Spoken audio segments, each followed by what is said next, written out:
Hello students, how are you? আশা করি তোমরা সবাই ভালো আছো। আমরাও সবাই ভালো আছি। আমি উইসলিন ফ্লাওয়ার স্কুল অ্যান্ড কলেজের পক্ষ থেকে তোমাদেরকে স্বাগত জানাচ্ছি আজকের এই লাইভ ক্লাসে। তোমরা জানো, করোনার এই মহামারীতে আমাদের সারা পৃথিবীব্যাপী এক আতঙ্কের মধ্যে আমরা দিন অতিবাহিত করতেছি। এখন এই অবস্থায় আমাদের ঘরে বসে থাকলে চলবে না। আমাদের সেই জন্য উইসলিন ফ্লাওয়ার স্কুল অ্যান্ড কলেজের কর্তৃপক্ষ, আমাদের সম্মানিত গভর্নিং বডির চেয়ারম্যান জনাব আরিফুর রহমান টিটু স্যার, আমাদের উইসলিন ফ্লাওয়ার স্কুল অ্যান্ড কলেজের সম্মানিত অধ্যক্ষ মহোদয় জনাব আবুল হোসেন স্যার, আমাদের কলেজের দিবা শাখার সম্মানিত শাখা প্রধান ডক্টর মোহাম্মদ মশিউর রহমান স্যার, আমাদের প্রভাতী শাখার সম্মানিত শাখা প্রধান জনাব নাসিমা চাঁদনি ম্যাম এবং আমাদের মাসুদ রানা স্যারের কারিগরি সহযোগিতায় আমরা অনলাইন ক্লাসের ব্যবস্থা করেছি। আশা করি এই ক্লাসগুলো তোমাদের অত্যন্ত উপকারে আসবে। তোমরা তোমাদের পরবর্তী পরীক্ষার প্রিপারেশনের জন্য আমাদের এই ক্লাসগুলোকে সবসময় ফলো করবে। আমাদের যে ক্লাসগুলো, অনলাইন ক্লাসগুলো আমরা এখন তোমাদের জন্য নিচ্ছি, এই ক্লাসগুলো কিন্তু একই সাথে বাংলা মিডিয়াম এবং ইংলিশ ভার্সনের জন্য প্রচার করা হচ্ছে। আশা করি তোমরা উভয় মিডিয়ামের ছাত্রছাত্রীরাই এই ক্লাসগুলো দ্বারা যথেষ্ট পরিমাণে উপকৃত হবে। আমরা এখন তোমাদেরকে আজকে যে অংশটা পড়াবো সেটা হচ্ছে যে পদার্থবিজ্ঞান প্রথম পত্রের চ্যাপ্টার 6 থেকে, ফিজিক্স ফার্স্ট পেপার চ্যাপ্টার 6 মহাকর্ষ এবং অভিকর্ষ থেকে আজকে তোমাদেরকে পড়াবো। Gravitation and gravity. যেহেতু আমরা বাংলা মিডিয়াম এবং ইংলিশ ভার্সন উভয় শাখাতে একই সাথে ক্লাস নিচ্ছি, সেজন্য তোমরা লক্ষ্য করবে এখানে বাংলার পাশাপাশি আমরা কিন্তু ইংরেজিতেও লেখাটা লিখে রেখেছি, যাতে তোমাদের কারো বুঝতে সমস্যা না হয়। ভার্সনে যারা আছো তারা তোমাদেরও বুঝতে কোনো সমস্যা না হবে। ছাত্রছাত্রী বন্ধুরা, তোমরা কিন্তু খুব মনোযোগ দিয়ে এই ক্লাসগুলো ফলো করবে এবং আমরা এই ক্লাসগুলো কিন্তু পাবলিক করে রেখেছি, যাতে করে তোমরা পরবর্তীতে যারা মিস করবে তারাও কিন্তু এই ক্লাসগুলো পরবর্তীতে দেখতে পাবে। প্রথমে দেখো, আমাদের যেটা মহাকর্ষ এবং অভিকর্ষের মধ্যে আছে পরন্ত বস্তুর গ্যালিলিওর সূত্রাবলী। প্রথম সূত্র দেখো, প্রথম সূত্র হচ্ছে কি, স্থির অবস্থান থেকে এবং একই উচ্চতা থেকে বিনা বাধায় পরন্ত সকল বস্তু সমান সময়ে সমান পথ অতিক্রম করবে। অর্থাৎ আমরা একটা বস্তুকে যদি স্থির অবস্থান থেকে ছেড়ে দেই, একটি বস্তুকে যদি স্থির অবস্থান থেকে ছেড়ে দেই, তাহলে সেই বস্তুটা কিন্তু সমান সময়ে সমান পথ অতিক্রম করবে। অর্থাৎ প্রথম এক সেকেন্ডে সে যতটুকু পথ অতিক্রম করবে, পরবর্তী এক সেকেন্ডেও সে কিন্তু ততটুকু পথ অতিক্রম করবে। এখানে আরেকটা কথা বলে রাখছি ছাত্রছাত্রীরা, তোমরা মনোযোগ দিয়ে লক্ষ্য করবে, সেটা হচ্ছে স্থির অবস্থান থেকে। অর্থাৎ ওই বস্তুটার কিন্তু কোনো আদিবেগ থাকবে না। আদিবেগ v হবে 0, আদিবেগ থাকবে 0 এবং তোমার ওর যে পড়বে, বস্তুটা যে নিচে পড়বে সেটা পড়বে বিনা বাধায়, সেটা কিন্তু পড়বে বিনা বাধা। অর্থাৎ এখানে বাতাসের কোনো বাধা থাকবে না। তাহলে প্রথম সূত্রের জন্য আমাদের কিন্তু দুইটি কন্ডিশন মনে রাখতে হবে। ফার্স্ট কন্ডিশন কি? ফার্স্ট কন্ডিশন হচ্ছে বস্তুটা কিন্তু পড়বে স্থির অবস্থান থেকে, অর্থাৎ সেটা initial velocity will be 0, initial velocity will be 0, and the second condition will be, এখানে কোনো বাধা থাকবে না, no resistance will be there, অর্থাৎ এখানে কোনো বাধা থাকবে না, বাতাসের বাধাও থাকবে না। তাহলে কেবলমাত্র এই প্রথম সূত্রটা প্রযোজ্য হবে। তাহলে প্রথম সূত্রটাকে আবার আমরা একটু বলে নিচ্ছি। স্থির অবস্থান থেকে বিনা বাধায় এবং একই উচ্চতা থেকে বিনা বাধায় পরন্ত সকল বস্তু সমান সময়ে সমান পথ অতিক্রম করবে। আমি ইংলিশে এটা একটু রিভিশন দিয়ে তোমাদেরকে বোঝাচ্ছি। First law, starting from rest, all bodies falling freely from the same height traverse equal distance in equal interval of time. Equal interval of time. আসো এবার আমরা সেকেন্ড ল, দ্বিতীয় সূত্রটা নিয়ে একটু আলোচনা করি। দ্বিতীয় সূত্রটা কি বলা আছে দেখো, স্থির অবস্থান থেকে। এখানে কিন্তু একই কথা বলা হয়েছে, স্থির অবস্থান থেকে, অর্থাৎ the initial velocity will be 0, অর্থাৎ তার কোনো আদিবেগ থাকবে না, তার কোনো আদিবেগ থাকবে না, সেজন্য এটাকে বলা হয়েছে স্থির অবস্থান থেকে বিনা বাধায় পরন্ত, অর্থাৎ রেজিস্ট্যান্স উইল বি 0, অর্থাৎ ওর কোনো রেজিস্ট্যান্স থাকবে না, বিনা বাধায় পড়বে। আমরা যদি একটি পাথরকে উপর থেকে নিচের দিকে ছেড়ে দেই, তাহলে কিন্তু সেটা তোমার বিনা বাধায় হলো না, কারণ সেখানে বাতাসের বাধা আছে, সেখানে বাতাসের বাধা আছে, কোনো বাতাসের বাধাও থাকবে না। তাহলে স্থির অবস্থান থেকে বিনা বাধায় পড়ন্ত বস্তুর নির্দিষ্ট সময়ে প্রাপ্ত বেগ ওই সময়ের সমানুপাতিক, অর্থাৎ v is proportion to t, v is proportion to t। এখানে একটা জিনিস মনে রাখবে, 1 সেকেন্ড পরে একটি বস্তুর বেগ যদি হয় v, 2 সেকেন্ড পরে ওই বস্তুর বেগ হবে 2v, 3 সেকেন্ড পরে ওই বস্তুটার বেগ হবে 3v, 4 সেকেন্ড পরে ওই বস্তুটার বেগ হবে 4v, অর্থাৎ ওর সময়ের সাথে সাথে বেগটা বৃদ্ধি পাবে। কারণ কি, velocity is directly proportion two T. Second লটা আমরা যদি একটু এভাবে পড়ে নিচ্ছি, starting from rest the velocity of a freely falling body is directly proportional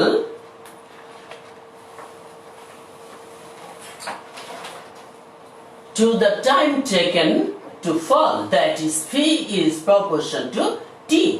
এবার আমরা থার্ড লটা নিয়ে একটু তোমাদের সাথে আলোচনা করব। থার্ড লটা একটু খুব মনোযোগ সহকারে ছাত্ররা লক্ষ্য করবে। তোমরা যারা আছো, লাইফে আছো, তোমাদের যদি কোনো সমস্যা থাকে, কোনো কিছু বুঝতে সমস্যা হয়, তাহলে কিন্তু তোমরা অবশ্যই কমেন্টস বক্সে কমেন্টস করবে, আমি সেগুলো তোমাদেরকে বুঝিয়ে দেওয়ার চেষ্টা করব।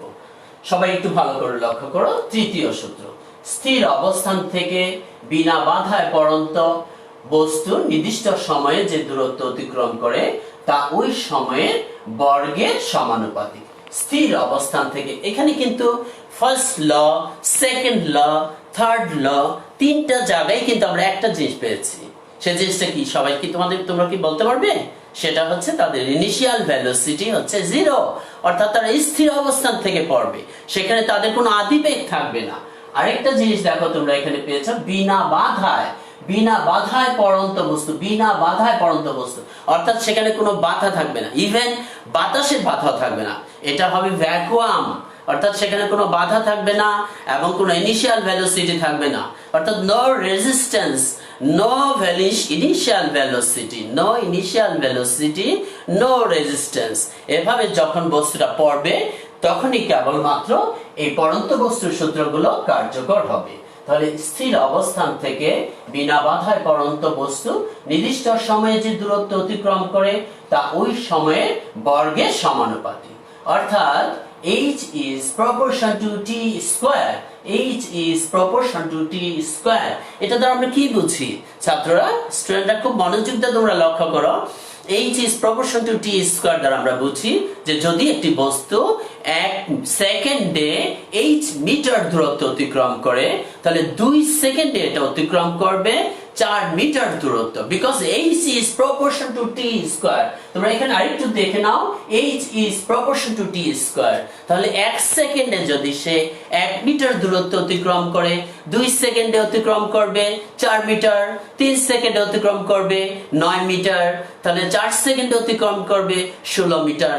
কারণ কি, সময়ের বর্গের সমানুপাতিক, অতিক্রান্ত দূরত্বটা হচ্ছে সময়ের বর্গের সমানুপাতিক, সেই জন্য এখানে h is proportion to t square। আমরা একটু সূত্রটা ভার্সনের স্টুডেন্টদের জন্য আবার একটু রিপিট করছি, তোমরা দেখো। Third law, the distance traversed in fixed time by an object falling freely from rest is directly proportional to the square of the time taken to fall, that is h is proportion to t square। আমি তোমাদের জন্য আবার একটু repeat করছি, একটু মনোযোগ দিয়ে খেয়াল করবে স্টুডেন্টরা।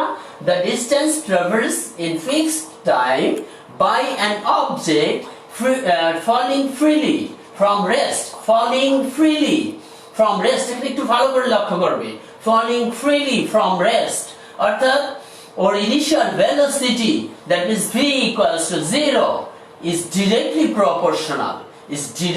proportional to the square of the time, অর্থাৎ টাইমের directly proportional square of the time taken to the fall, that is h is proportion to t square। এসো এবার আমরা একটু কমেন্টস গুলো একটু দেখে নিচ্ছি, তোমরা অনেকেই কমেন্টস করেছো, আমরা সেই কমেন্টস গুলো একটু দেখে নিচ্ছি। একটু কমেন্টস গুলো আমি একটু দেখে নিচ্ছি, তোমরা একটু লক্ষ্য করো, একটু থামো, আমি কমেন্টস গুলো তোমাদের দেখে নিচ্ছি। দেখি তোমরা কে কি কমেন্টস করেছো। এখানে অনেকগুলো কমেন্টস এসেছে, অনেকগুলো কমেন্টস এসেছে। হ্যাঁ, অনেকগুলো কমেন্টস এখানে আমি দেখতে পাচ্ছি। Alema Masuda, amazing sir, thank you তোমাকে। রফিকুল ইসলাম জাহিদ, চমৎকার উপস্থাপন। Yasmin Chandni, nice sir. নুসরাত সাবিহা পুষ্পিতা, শ্রদ্ধা দাউদ স্যার, আসসালামু আলাইকুম sir. Sajjadul Islam, good job. সবাইকে অসংখ্য ধন্যবাদ। এসো আমরা নেক্সটে আরো সামনের দিকে অগ্রসর হই। তোমাদের আমাদের এই প্রচেষ্টা তখনই সার্থক হবে যখন তোমাদেরকে আমরা সুন্দরভাবে বোঝাতে পারবো, এবং তোমরা যখন বাসায় সুন্দরভাবে পড়াশোনা করবে, এই পড়াগুলো সময়গুলোকে কাজে লাগাবে, অলস সময় বসে থাকবে না, তখনই আমি মনে করব যে আমাদের যে প্রচেষ্টা, সেই প্রচেষ্টা সার্থক হবে। তোমরা নিশ্চয়ই জানো আমি দাউদ স্যার তোমাদের মর্নিং শিফটে ফিজিক্স ক্লাস নেই, বাট আজকে আমাদের যে ক্লাসগুলো এগুলো ডে শিফট এবং মর্নিং শিফট দুই শাখায় কিন্তু একই সাথে সম্প্রচার হচ্ছে। তোমরা উভয় কিন্তু উপকৃত হবে, দিবা শাখা এবং প্রভাতী শাখা। আমি পরবর্তীতে কমেন্টস গুলো নিয়ে তোমাদের সাথে এখানে আমি অন্যান্য যে সমস্ত সমস্যাগুলো আছে আবার একটু আমরা দেখবো। এসে আবার আমি একটু সামনের দিকে অগ্রসর হই। সবাইকে আবার একটু লক্ষ্য করার জন্য বলছি, একটু বোর্ডের দিকে সবাই একটু দৃষ্টি দাও। এখন আমাদের যে জিনিসটা শুরু হচ্ছে সেটা হচ্ছে মহাকর্ষ। আমাদের এই চ্যাপ্টারটার নামই হচ্ছে মহাকর্ষ এবং অভিকর্ষ, চ্যাপ্টার 6, গ্র্যাভিটেশন এন্ড গ্র্যাভিটি। তো মহাকর্ষ নিয়ে আমরা একটু আলোচনা করি। দেখো, মহাকর্ষ, গ্র্যাভিটেশন সংজ্ঞাটা আমরা একটু দেখে নিচ্ছি। মহাবিশ্বের যে কোনো দুইটি বস্তুর মধ্যকার পারস্পরিক আকর্ষণ বলকে মহাকর্ষ বলে। যে কোনো দুইটি বস্তু, any object in the universe, তাদের যে পারস্পরিক যে আকর্ষণ বল, সেই আকর্ষণ বলটাকে কিন্তু বলা হয় সেই আকর্ষণ বলটাকে কিন্তু আমরা বলবো মহাকর্ষ। ডেফিনেশনটা আমরা একটু ইংলিশে রিভাইজ করে নিচ্ছি। ডেফিনেশনটা একটু তোমরা দেখে নাও। The mutual attraction between two bodies of this universe is called gravitation. The mutual attraction between two bodies of this universe is called gravitation. এখন এই সম্পর্কে নিউটনের একটি সূত্র আছে, একটি চমৎকার সূত্র আছে, তোমরা জানো যে সূত্রটাকে মহাকর্ষ সূত্র বলা হয়। তোমরা একটু ভালো করে দেখবে। এই যে আমার হাতে একটি আপেল আছে, তোমরা দেখতে পাচ্ছ, আমার হাতে একটি আপেল দেখতে পাচ্ছ তোমরা, এই আপেল। তো নিউটন উনি একদিন একটি আপেল গাছের নিচে বসে আছেন। উনি লক্ষ্য করলেন যে হঠাৎ করে একটি আপেল এইরকম করে মাটিতে পড়লো। তখন উনি চিন্তা করলেন যে আপেলটা মাটিতে না পড়ে উপরের দিকে কেন পড়লো। এটা নিয়ে উনি বিস্তর গবেষণা শুরু করলেন। এই গবেষণার ফলই হচ্ছে এই নিউটনের মহাকর্ষ সূত্র। আসো আমরা আজকে এই নিউটনের মহাকর্ষ সূত্রটি নিয়ে একটু আলোচনা করি। সবাই খুব মনোযোগ দিয়ে খেয়াল করবে।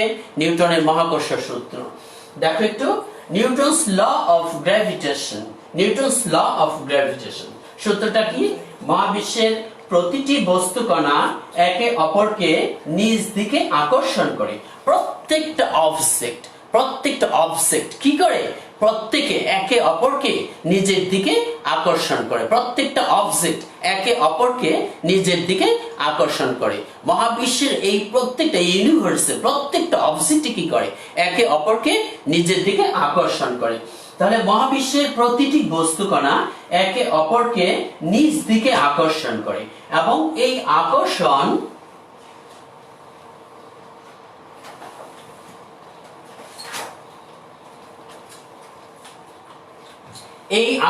বলের মান বস্তুকণাদ্বয়ের ভরের গুণফলের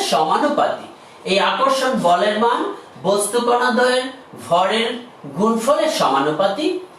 এবং এদের মধ্যবর্তী দূরত্বের বর্গের ব্যস্তানুপাতিক, এবং এই বল বস্তুকণাদ্বয়ের সংযোজক সরলরেখা বরাবর ক্রিয়া করে। এখন ছাত্ররা তোমরা একটু ভালো করে লক্ষ্য করো, যারা আছো ইংলিশ ভার্সন, বাংলা মিডিয়াম, প্রভাতী এবং দিবার ছাত্রছাত্রীদের বলছি, তোমরা খুব মনোযোগ সহকারে লক্ষ্য করো। এই যে মহাবিশ্ব, এই মহাবিশ্বের প্রত্যেকটি বস্তুকণা, এখানে আমি একটু দেখো ফিগারটা একটু তোমরা লক্ষ্য করো। আমরা এখানে বস্তুকণার কথা বলা হয়েছে। একটা বস্তুকণাকে আমরা ধরে নিয়েছি m1, আরেকটি বস্তুকণাকে আমরা ধরে নিয়েছি m2। এখন এই দুইটি বস্তুকণা একে অপরকে কি করতেছে? নিজের দিকে আকর্ষণ করতেছে। এই যে এখানে একটা বস্তুকণা আছে m1 ও m2 বস্তুটাকে আকর্ষণ করতেছে, এখানে আরেকটি বস্তুকণা আছে m2, সে আবার m1 কে আকর্ষণ করতেছে। অর্থাৎ মহাবিশ্বের প্রত্যেকটি বস্তুকণা একে অপরকে নিজের দিকে আকর্ষণ করে। এবং এই আকর্ষণ বলের মান কি হয় জানো? বস্তুকণা দ্বয়ের ভরের গুণফলের সমানুপাতিক। অর্থাৎ এই যে একটা বস্তুকণার ভর হচ্ছে m1, আরেকটি বস্তুকণার ভর হচ্ছে m2। আমরা যে প্রথম বস্তুকণাটাকে নিয়েছি ওর মাস হচ্ছে m1, এন্ড দ্য সেকেন্ড বস্তুকণাটাকে আমরা নিয়েছি, সেকেন্ড যে অবজেক্টটা নিয়েছি এটা হচ্ছে ফার্স্ট অবজেক্ট, এটা হচ্ছে আমাদের সেকেন্ড অবজেক্ট। এই ফার্স্ট অবজেক্টের মাস হচ্ছে m1 এন্ড সেকেন্ড অবজেক্টের মাস হচ্ছে m2। এরা এদেরকে যে অ্যাট্রাকশন করতেছে, এদের মধ্যে যে অ্যাট্রাকশন ফোর্স, সেই ফোর্সটা হচ্ছে F। এখন তুমি বলতে পারো স্যার কে কাকে আকর্ষণ করে? এখানে প্রত্যেকেই প্রত্যেককে আকর্ষণ করে। m1 m2 কে আকর্ষণ করে, m2 কিন্তু আবার m1 কে আকর্ষণ করে। অর্থাৎ এই আকর্ষণ বলটা উভমুখী, প্রত্যেকে প্রত্যেককে আকর্ষণ করতেছে।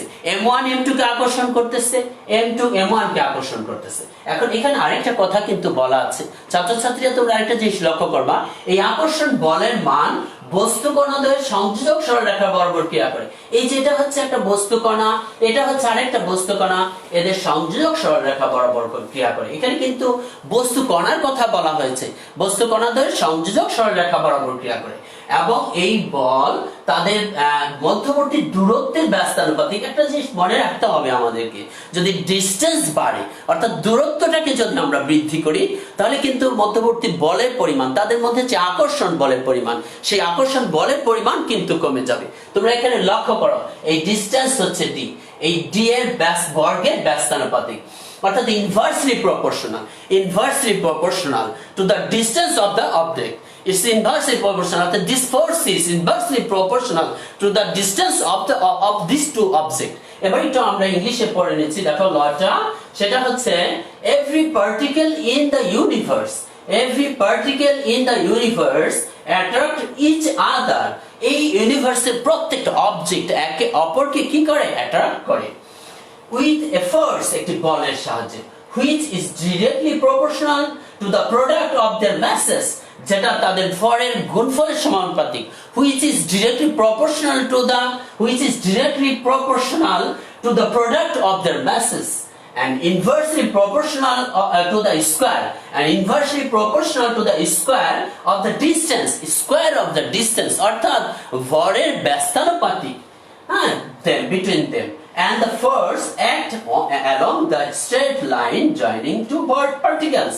এবং এই যে ফোর্সটা কাজ করে সেটা তাদের সংযোগ সরলরেখা বরাবর। আমরা দুটো অবজেক্টকে যদি কানেক্ট করে দেই, তাহলে আমরা এখানে যে স্ট্রেট লাইন পাবো, এই ফোর্সটা সেই স্ট্রেট লাইন বরাবর কাজ করবে। এখানে তোমাদের মনে একটা প্রশ্ন জাগতে পারে, স্যার এখানে আপনি দুটি বিন্দু বস্তু কণার কথা বলেছেন, এখানে দুটি অবজেক্টের কথা বলেছেন, দুটি বিন্দু বস্তু। এখন এখানে যদি আমাদের একটা চামিচ হয়, যেটাতে আমরা চা খাই, স্পন, আর এটা যদি হয় গ্লাস, এই দুটার মধ্যে অ্যাট্রাকশন ফোর্স হবে, সেটা কি আমরা এই ফর্মুলার সাহায্যে কি কাজ করতে পারবো কিনা? এই ফর্মুলা কি আমরা সেখানে অ্যাপ্লাই করতে পারবে কিনা? সেখানে কিন্তু তোমরা এখানে এই ফর্মুলাটা অ্যাপ্লাই করতে পারবে না, কারণ এখানে আমাদের বিন্দু বস্তুর কথা বলা হয়েছে। সেখানে যদি তোমরা ওই ফর্মুলাটা অ্যাপ্লাই করতে চাও, তাহলে সেখানে তোমাদের অন্য ফর্মুলা দিয়ে তোমাদেরকে সেগুলো কাজ করতে হবে। এখানে আমাদের আরো অনেকগুলো কমেন্টস এসেছে, ছাত্ররা তোমরা দেখেছ, অনেক খালেদা ইকবাল, তারপরে তাজদির খান করেছে স্কুল থেকে, অনেকে কমেন্টস করেছেন, জায়েদ হাসান কমেন্টস করেছেন আসসালামু আলাইকুম স্যার, আখি ইসলাম কমেন্ট করেছেন কেন অ্যাট্রাক্ট করে স্যার, কেন অ্যাট্রাক্ট করে। তারপর এলেনা মজুমদার, তুমি এখানে কমেন্টস করেছো অভিকর্ষ বলের জন্য অ্যাট্রাক্ট করে, অর্থাৎ তুমি নিজেই উত্তর দিয়েছো। আচ্ছা, যাই হোক, তোমাদের মধ্যে অনেক কমেন্টস আছে, খুব ভালো লাগছে। তোমরা এভাবে কমেন্টস করে যদি আমাদেরকে উৎসাহিত করো, আশা করি আমরা আরো ভালো লেকচার, আরো ভিডিও তোমাদের জন্য দিতে পারবো ভবিষ্যতে, এবং আশা করি পরবর্তী ক্লাসগুলো আরো অনেক বেশি বেশি সুন্দর হবে। আসো আমরা পরবর্তী আমাদের যে আছে সেটার মধ্যে আমরা চলে যাচ্ছি। থ্যাংক ইউ সবাইকে। এবার একটু তোমরা লক্ষ্য করো, আমাদের এখানে f is proportion to m1 m2 divided by d square। আমি এখানে সব এগুলো ইংলিশে লিখেছি এই কারণে যে আমাদের যে ম্যাথমেটিক্যাল টার্মগুলো আছে সেগুলো সবই কিন্তু ইংলিশে। সেজন্য তোমরা যারা বাংলা মিডিয়ামের তারা কিন্তু ভাববে না যে স্যার শুধু ক্লাস ভার্সনের জন্য ক্লাস নিচ্ছেন, নো, মোটেও কিন্তু সেটা নয়। বাংলা মিডিয়াম এবং ইংলিশ ভার্সন সবারই জন্য এই টার্মগুলো ম্যাক্সিমাম ইংলিশে থাকে, সেজন্য আমি এখানে তোমাদেরকে ইংলিশে দেখিয়েছি। সবাই একটু লক্ষ্য করো, f is proportion to m1 m2 by d square।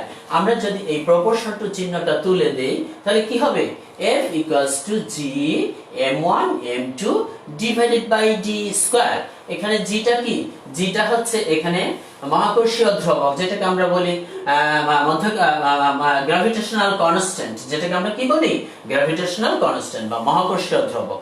তোমরা জানো যে আমরা যদি কোনো সমানুপাতিক চিহ্ন তুলতে যাই তাহলে সেখানে একটা ধ্রুবক নিতে হয়, সেই ধ্রুবকটাকে বলা হয় মহাকর্ষীয় ধ্রুবক। হ্যাঁ, এবার আমরা এই মহাকর্ষীয় ধ্রুবক জিটার মান বের করব। জিটার মান আমরা কিভাবে বের করতে পারি, গ্র্যাভিটেশনাল কনস্ট্যান্ট জি ওর মানটা আমরা কিভাবে বের করতে পারি।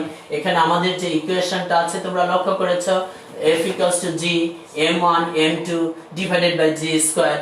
এটাকে যদি আমরা ক্রস মাল্টিপ্লিকেশন করি, আমরা যেটাকে বলি r গুণ, আমরা যদি সেটাকে সেই r গুণ করি তাহলে কি হবে, দেখো এই g টাকে যদি আমরা এই পাশে নিয়ে আসি, g টাকে যদি আমরা এই পাশে নিয়ে আসি, বা উপরে আছে m1 m2g m1 m2g, তাহলে দেখো m1 m2g আর d টাকে এই ডান পাশ থেকে যদি আমরা বাম পাশে নিয়ে যাই তাহলে হবে f d স্কয়ার। কি হবে আমাদের, f d স্কয়ার। আর এই পাশে থাকবে g m1 m2, সেটাকে আমরা লিখতে পারি g is equal to f d square divided by m1 into m2। g is equal to আমরা লিখতে পারি f d square divided by m1 into m2।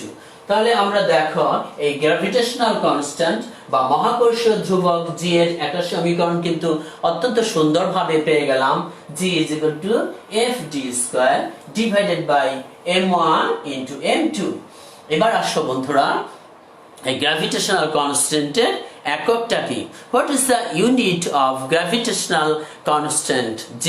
এই ইউনিটটা আমরা খুব সহজে বের করতে পারবো। আমরা যদি এখানে লক্ষ্য করি, দেখো এই g এর একক, তাহলে দেখো f, f টা কি, f টা হচ্ছে এখানে ফোর্স। ফোর্সের what is the unit of force, ফোর্সের ইউনিট হচ্ছে নিউটন। আর এখানে আছে d, d দ্বারা কি বোঝানো হয়েছে, ডিসটেন্স, মানে দূরত্ব। What is the unit of distance, ডিসটেন্সের ইউনিট হচ্ছে মিটার। তোমরা সবাই জানো যে দূরত্বের একক হচ্ছে কি, মিটার। এখন এখানে যেহেতু স্কয়ার আছে সেজন্য এখানে হবে মিটার স্কয়ার। এখানে উপরে হবে নিউটন, নিচে হবে মিটার স্কয়ার। নিচে তোমরা খেয়াল করো m1 m2, m1 কি, what is m1 and m2। m1 হচ্ছে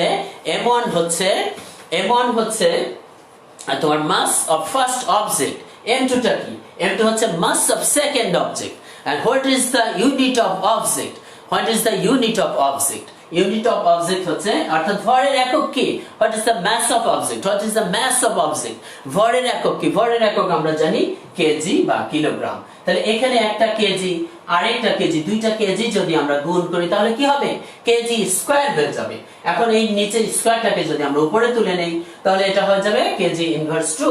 তাহলে দেখো ইউনিট অফ জি, অর্থাৎ এই জি এর যে একক, মহাকর্ষীয় ধ্রুবক জি এর যে একক, সেটা হচ্ছে newton metre square kg inverse 2, newton metre square kg inverse 2।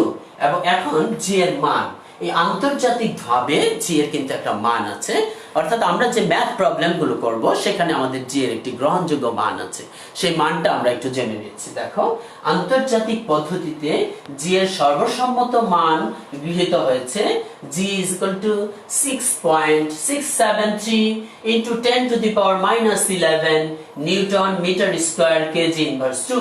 তোমাদের কিন্তু এই মানটা একেবারে মুখস্থ করে ফেলতে হবে। You have to memorize the value of g. You have to memorize the value of g because you have to solve many math problems from physics.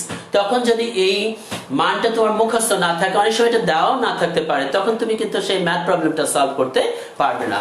So you have to must memorize the value of g. জি এর ভ্যালুটা আমরা আগেই মুখস্থ করে ফেলি 6.6673 6.673 into 10 to the পাওয়ার -11 এবং ওর unit আমরা জানি newton metre square kg inverse 2। এসো আমরা পরবর্তী পেজে যাচ্ছি।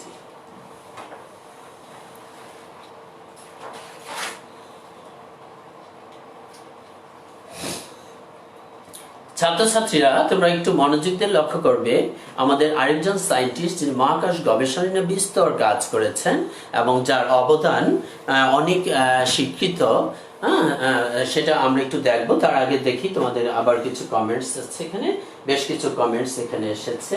আলেমা মশিউর আক্রাবনিক, তারপরে তোমার এসেছে নহরিন ইসলাম নীতি, তারপরে এসেছে আখি ইসলাম, রিফাত হক নভেল।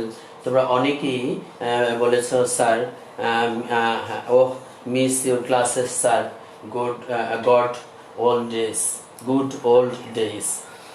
তারপরে রিপ্লাইং টু নহরিন ইসলাম নীতি, তোমরা আরো অনেকে অনেক ধরনের কমেন্টস করেছ। স্যার এইটা তো আমরা ক্লাস 4-এ পড়েছি, 8-এ পড়েছি, তোমরা এটা বলেছো। হ্যাঁ ঠিকই বলেছো, তোমরা অনেক সুন্দর কথা বলেছো। তোমার ক্লাস নিচের ক্লাসে গুলোই কিন্তু আস্তে আস্তে আমাদের উপরের ক্লাসে আর একটু বড় পরিসরে আসছে। আরো যখন তোমরা হায়ার এডুকেশনে যাবা, দেখবা তোমরা যখন রিসার্চে চলে যাবা, তখনও দেখবা যে আমাদের সেই নিচের ক্লাসের গুলো আমরা কিন্তু উপরের ক্লাসে পেয়েছি। আমরা যখন মাস্টার্স ক্লাসে পড়েছি তখন সেখানে আমরা দেখেছি আমরা যে ছোটবেলা সেই ফর্মুলাগুলো সেগুলোকে নিয়ে আমরা অনেক বড় আকারে, অনেক বেশি আকারে, বিস্তর আকারে সেগুলো নিয়ে কাজ করেছি। অর্থাৎ নিচের জিনিসগুলো কি আস্তে আস্তে বৃহৎ আকারে আমরা পাবো উপরের ক্লাসে। যে ঠিক আছে, তোমার যে নিচের ক্লাসেগুলো এখনো মনে আছে সেই জন্য তোমাদের কিন্তু ধন্যবাদ। হ্যাঁ, এসব আমরা একটু আবার সামনের দিকে যাচ্ছি।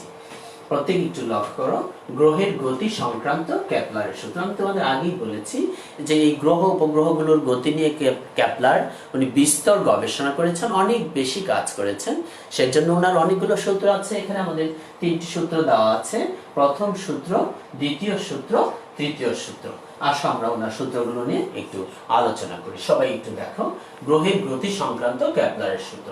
প্রথম সূত্র, Kepler's law of planetary motion. Kepler's law of planetary motion। প্রথম সূত্র দেখো, কক্ষের সূত্র। প্রতিটি গ্রহই সূর্যকে একটি ফোকাসে রেখে উপবৃত্তাকার কক্ষপথে ঘুরে। খুব মনোযোগ দিয়ে এখানে লক্ষ্য করতে হবে, প্রত্যেকটি গ্রহই সূর্যকে একটি ফোকাসে রেখে উপবৃত্তাকার পথে ঘুরে।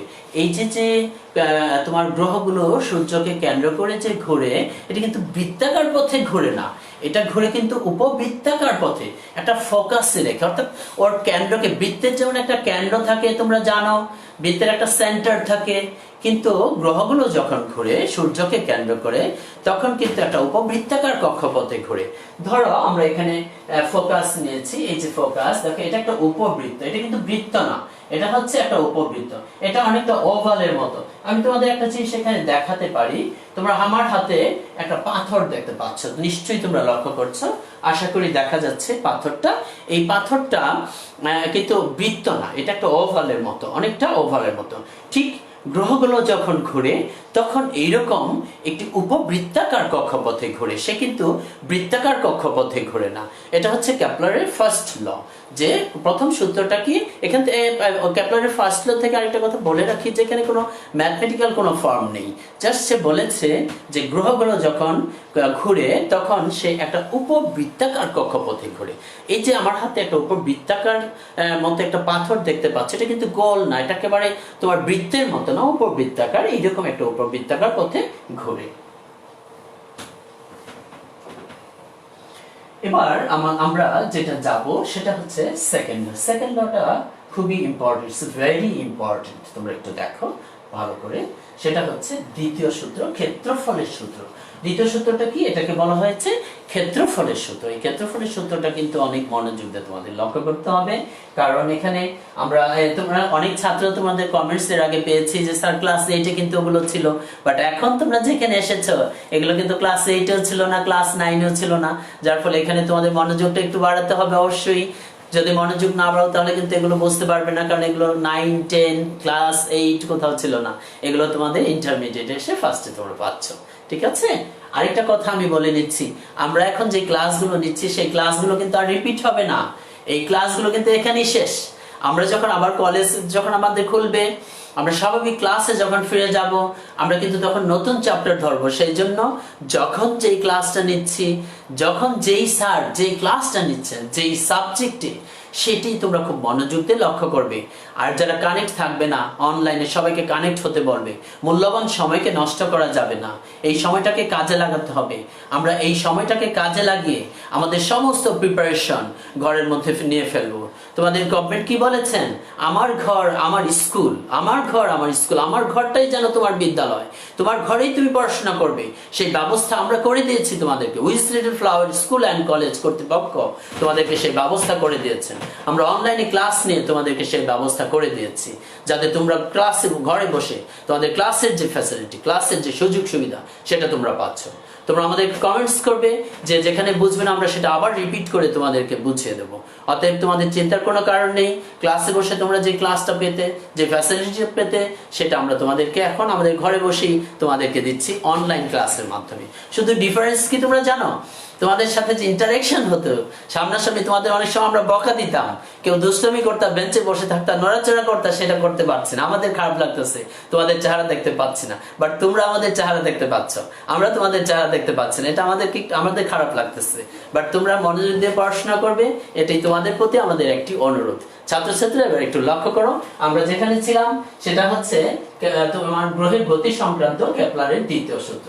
এই দ্বিতীয় সূত্রটাকে বলা হয় ক্ষেত্রফলের সূত্র, এবং এটা অনেক সুন্দর একটা সূত্র। এখানে তোমরা একটু মনোযোগ দিয়ে লক্ষ্য করবে। দেখো, গ্রহ এবং সূর্যের সংযোগ সরলরেখা সমান সময়ে সমান ক্ষেত্রফল অতিক্রম করে।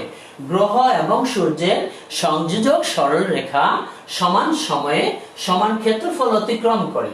তোমরা এখানে একটু লক্ষ্য করো, ধরো একটি গ্রহ এ অবস্থান থেকে বি অবস্থানে গেল। এখানে দেখো, এটা একটা ফোকাস, এটা একটা ফোকাস। এখানে যে কোনো একটা ফোকাসের মধ্যে সূর্যটা থাকতে পারে। আমরা এখানে চিন্তা করতে পারি যে সূর্যটা এখানে আছে, অথবা আমরা চিন্তা করতে পারি সূর্যটা এফ এ আছে, অথবা এফ প্রাইমের মধ্যে সূর্যটা আছে। আমরা যে কোনো জায়গায় সূর্যটাকে চিন্তা করতে পারি। প্রথম আমরা চিন্তা করি না, আমরা ধরে নিলাম সূর্যটা এখানে আছে, এই ফোকাসে সূর্যটা অবস্থিত। এখন একটি গ্রহ সূর্যকে কেন্দ্র করে এ অবস্থান থেকে বি অবস্থানে গেল। আমরা ধরে নিলাম এ অবস্থান থেকে বি অবস্থানে যেতে ওর সময় লাগলো টি। আবার একটু মনোযোগ দিয়ে লক্ষ্য করো যে একটি গ্রহ এ অবস্থান থেকে বি অবস্থানে যেতে, এই যে সূর্যকে কেন্দ্র করে, এফ কে কেন্দ্র করে এ অবস্থান থেকে বি অবস্থানে যেতে ওর সময় লাগলো কত? টি। এখন সেই গ্রহটা যদি এই সি থেকে ডি তে যেতে একই সময় লাগে, অর্থাৎ সি অবস্থান থেকে ডি অবস্থানে যেতেও যদি ওর টি সময় লাগে, তাহলে এই যে এ এফ বি, এটা একটা ক্ষেত্রফল হবে না, এরিয়া হবে না? এ এফ বি, এই যে আমি একটু দাগ দিয়ে দিচ্ছি, দেখো এটা একটা এরিয়া হলো এ এফ বি। এই এরিয়াটা হবে এই যে ডি সি এফ ডি এরিয়ার সমান।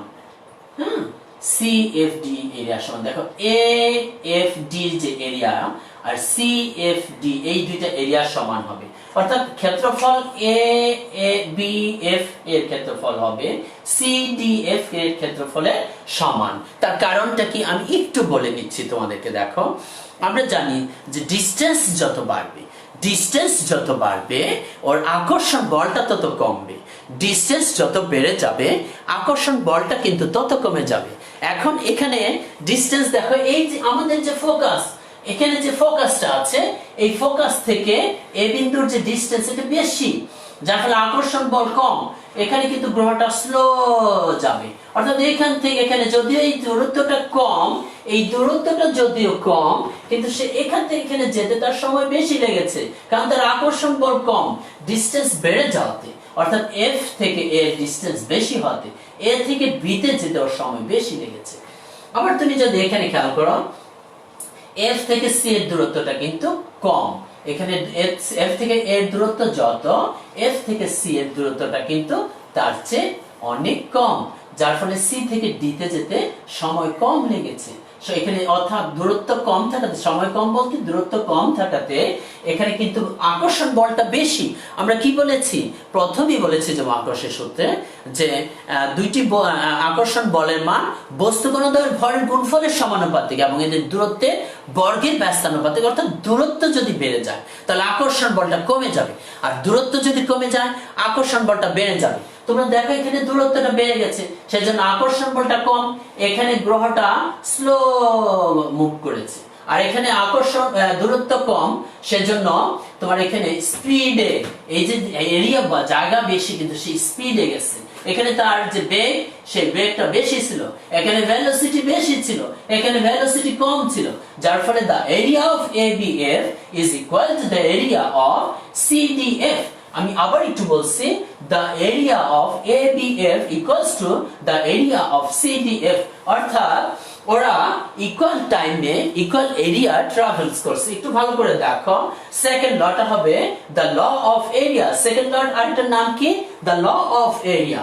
Each planet moves in such a way that the line joining the sun, the line is joining the sun, সূর্যের সাথে আমরা কানেক্ট করব, joining the sun and the planet sweeps out equal area in equal time, equal area in equal time। অর্থাৎ সমান সময়ে সমান দূরত্ব অতিক্রম করবে, সমান সময়ে সমান দূরত্ব অতিক্রম করবে।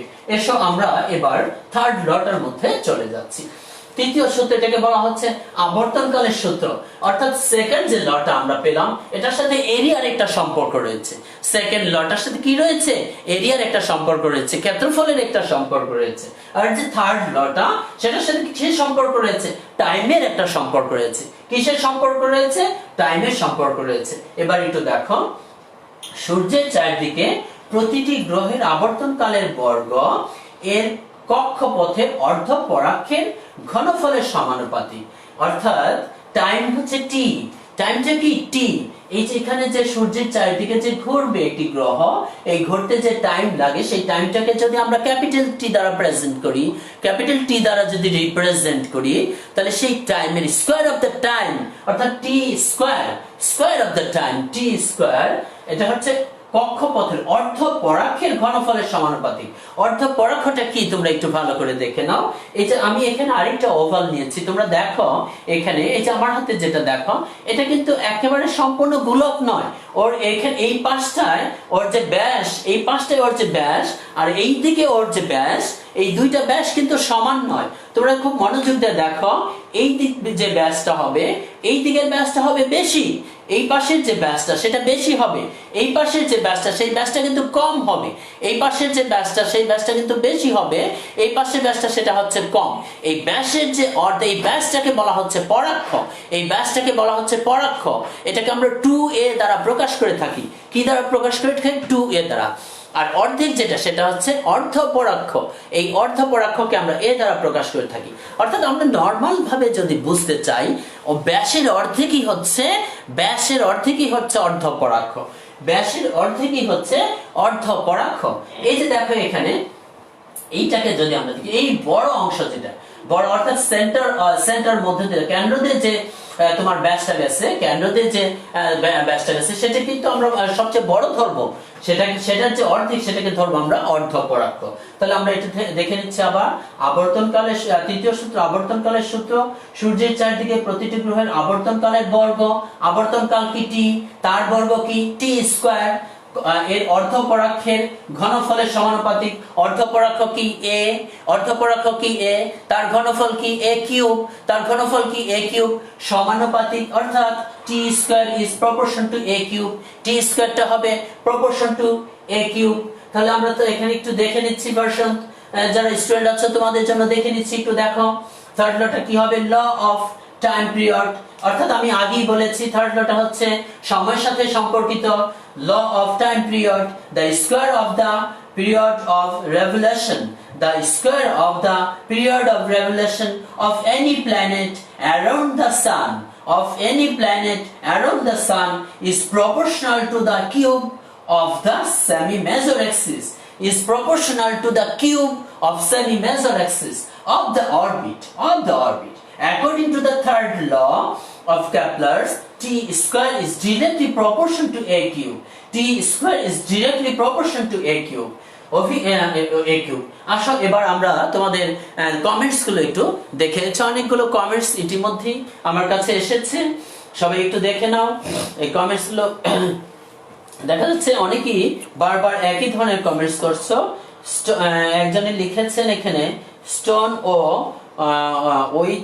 ওই চেন ওভাল, আচ্ছা electrical shape great, thank you.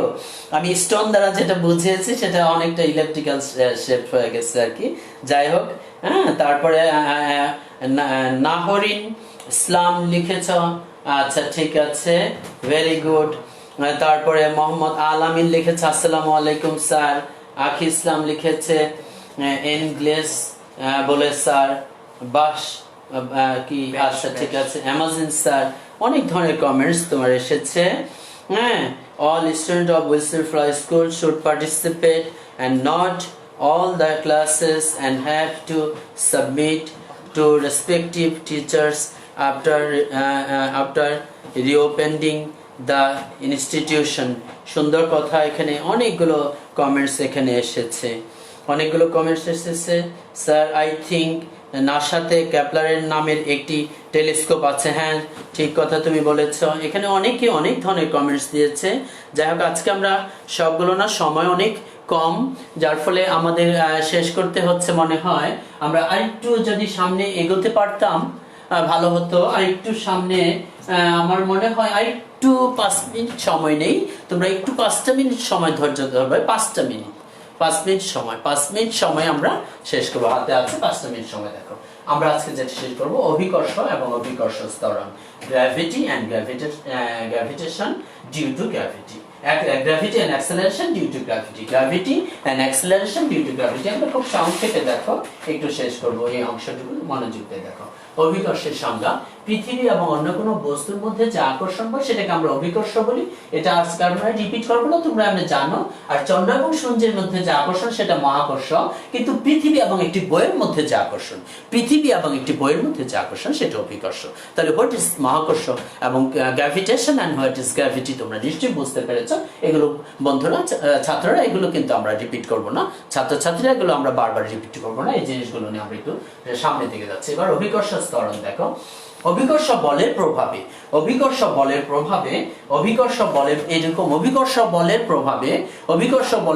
মুক্তভাবে পরন্ত কোনো বস্তুর বেগ বৃদ্ধির হারকে আমরা বলি অভিকর্ষ ত্বরণ। অভিকর্ষ বলের প্রভাবে এটাকে আমরা জি দ্বারা রিপ্রেজেন্ট করে থাকি। আমি একটু স্পিডে যাচ্ছি কারণ আমার মনে হচ্ছে আমি একটু বেশি সময় নিয়ে ফেলছি, সেজন্য আমি একটু স্পিডে যাচ্ছি। অভিকর্ষ বলের প্রভাবে মুক্তভাবে পরন্ত কোনো বস্তুর বেগ বৃদ্ধি হারকে অভিকর্ষ ত্বরণ, যেটাকে আমরা জি দ্বারা প্রকাশ করে থাকি। Acceleration due to gravity, the rate of change of velocity of freely falling body under influence of gravity is called acceleration due to gravity. এবার জি এর সমীকরণটা দেখো। এই অংশটুকু আমি একটু দ্রুত যাচ্ছি, এই কারণে আমি 3 মিনিটের একটা অঙ্ক তোমাদেরকে আজকে দেব, সেই জন্য আমি এই অংশটা শেষ করি, আমি তোমাদেরকে অঙ্কটা দেখব। দেখো এখন আমরা জি এর সমীকরণ, মহাকর্ষ ধ্রুবক এবং অভিকর্ষ ত্বরণের মধ্যে সম্পর্ক। ধরা যাক আমরা লিখেছি কি F is equal to G m1 m2 by d square, F is equal to G m1 m2 divided by G square d square।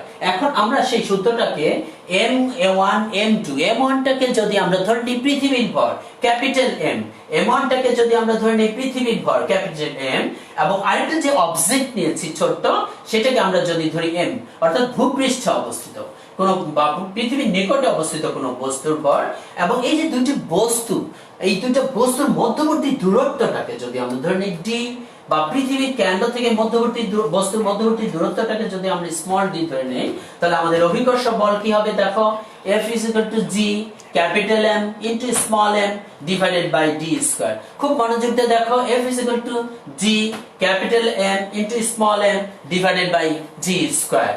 নিউটনের দ্বিতীয় সূত্র থেকে F is equal to mg, নিউটনের দ্বিতীয় সূত্র থেকে আমরা জানি কি F is equal to mg। এগুলো কিন্তু আমরা ক্লাস 9-10 করেছি, সেই পুরাতন জিনিস কিন্তু আবারও আমরা রিপিট করতেছি। তাহলে আমরা লিখতে পারি mg, যে দেখো mg is equal to G m capital M into small m divided by G square, mg is equal to G capital M small m divided by D square। উভয় পাশ থেকে যদি আমরা m টা কেটে দেই তাহলে কি পেয়ে যাই g is equal to capital G capital M divided by d square. আমরা প্রায় শেষ পর্যায়ে চলে এসেছি, ছোট্ট একটা অঙ্ক দিয়ে তোমাদের আজকে আমরা শেষ করতে চাই।